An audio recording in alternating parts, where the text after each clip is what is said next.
నాట్లు వేసే రోజు, ఆ తర్వాత పిలకలు వచ్చే దశలోను, మరోపక్క కంకి బయటకొచ్చేటప్పుడు ఈ చిరుపొట్ట దశలో కూడా రైతు పొలాన్ని బాగా పట్టించుకుంటాడు.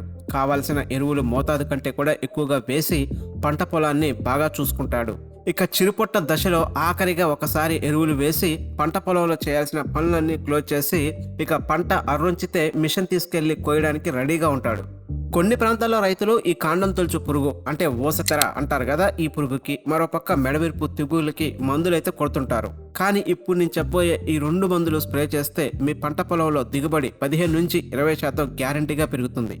సాధారణంగా వరి పంటలో ఎరువులంటే రైతులు గుర్తొచ్చేవి రెండే, డిఏపి 20-20, ఇంకా దాంతోపాటు యూరియా. కానీ ఈ కంకులు బయటకొచ్చే దశలో మరో ముఖ్యమైన ఎరువుని, కానీ ఈ కంకులు బయటకొచ్చే దశలో ఒక ప్రధాన పోషకాన్ని, మరో సూక్ష్మ పోషకాన్ని అయితే పూర్తిగా వదిలేస్తున్నారు. ఈ 2 పోషకాలను మీ పంటకు అందించి చూడండి, తేడా మీకే తెలుస్తుంది. రైతులు వదిలేసిన పోషకాల్లో ఒకటి ప్రధానంగా పొటాషు, రెండవది బోరాన్. పొటాష్ వేసుకుంటే ఇటు పంటకి అటు రైతుకు జరిగే మేలేంటో తెలుసుకుందాం. పొటాష్ కొని వేయాలంటే 1800, నీకేమెరక నువ్వు బాగానే చెప్తావు అనుకుంటారు. మీరు 1800 పెట్టి పొటాష్ వేయాల్సిన పని లేదు. కేవలం 200తోనే మీరు పొటాష్ అందించవచ్చు. అది ఎలాగో వీడియో చివరిలో మాట్లాడుకుందాం. అసలు వరి కంకులు బయటకొచ్చే దశలో ఈ పొటాష్ పాత్ర ఏంటో తెలుసుకుందాం. వరి పంట అప్పటి వరకు వెజిటేటివ్ గ్రోత్ నుంచి సడన్ గా రీప్రొడక్టివ్ స్టేజ్కి అయితే షిఫ్ట్ అవుతుంది. ఈ షిఫ్ట్ అయ్యే క్రమంలో పంట ఒత్తిడికి లోనవుతుంది. ఈ ఒత్తిడిని బాగా తగ్గించడానికి పొటాష్ బాగా ఉపయోగపడుతుంది. మరోపక్క క్లోరోఫిల్ ఉత్పత్తిలో అంటే ఫోటోసింథసిస్ ప్రక్రియలో కిరణజన్య సంయోగ క్రియ సక్రమంగా జరగాలంటే ఈ పొటాష్ పాత్ర ఎక్కువగా ఉంటుంది. వరి కంకులు బయటకొచ్చిన ఈ 2-3 రోజులప్పుడు పరిశీలిస్తే వాటి మీద, గింజల మీద చిన్న చిన్న పువ్వులు కనిపిస్తాయి. ఈ పువ్వుల యొక్క ఆరోగ్యాన్ని పెంచి పాలినేషన్ ప్రక్రియలో కూడా పొటాష్ ఎంతో ప్రముఖ పాత్ర పోషిస్తుంది. పాలినేషన్ బాగా జరిగి ప్రతి గింజలో కూడా పాలు నిండుకుంటాయి.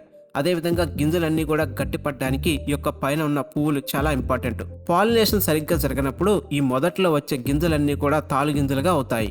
ఈ కంకి వేసే దశలో అమినో యాసిడ్స్ సహాయంతో ప్రోటీన్స్, ఎంజైమ్స్, అదేవిధంగా కార్బోహైడ్రేట్స్ తయారీకి పొటాష్ ఎంతగానో అవసరం పడుతుంది. పొటాష్ పంటని బాడీగార్డ్లా కాపాడుతుంది. రోగాలు, తెగుళ్ళు, చీడపీడలు పంటని చుట్టుముట్టుకోకుండా పంటకి ఒక సెక్యూరిటీ గార్డ్లా వ్యవహరిస్తుంది.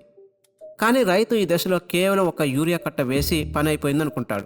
సరే, కొంతమంది రైతులకి పొటాష్ వేయాలనుకున్నా ఇక 1800 పెట్టి ఎవరు కొంటారులే అని వదిలేస్తారు. కానీ మార్కెట్లో 0050 పేరుతో వాటర్ సాల్యుబుల్ పొటాష్ అయితే దొరుకుతుంది. దీన్ని ఎకరానికి 1 kg స్ప్రే చేసుకుంటే సరిపోతుంది. దీని ధర 200-250 రూపాయల లోపే ఉంటుంది. కంకులన్నీ బయటకు వచ్చిన తర్వాత ఈ పూత దశలో బోరాన్ యొక్క పాత్ర ఎక్కువగా ఉంటుంది. సేమ్ పొటాష్ ఎటువంటి పనులు చేస్తుందో బోరాన్ కూడా అదే పని చేస్తుంది. గింజల్లో పాలు నిండుకోవడానికి ఈ బోరాన్ ప్రముఖ పాత్ర పోషిస్తుంది. కనుక ఈ దశలో బోరాన్ కూడా వేసుకోవాలి. ఎకరానికి 100-150 గ్రాములు స్ప్రే చేసుకుంటే సరిపోతుంది.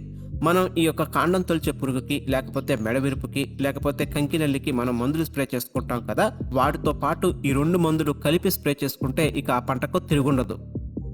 సో ఫైనల్ స్ప్రేయింగ్లో 0050 ఎకరానికి 1 kg, ఆ తర్వాత బోరాను ఎకరానికి 100-150 గ్రాములు కలిపి స్ప్రే చేసుకోండి.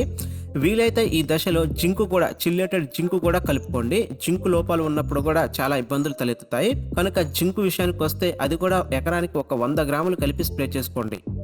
వీడియోలోని కంటెంట్, ఇన్ఫర్మేషన్ బాగుందనిపిస్తే వీడియోని లైక్ చేయండి. Thanks for watching.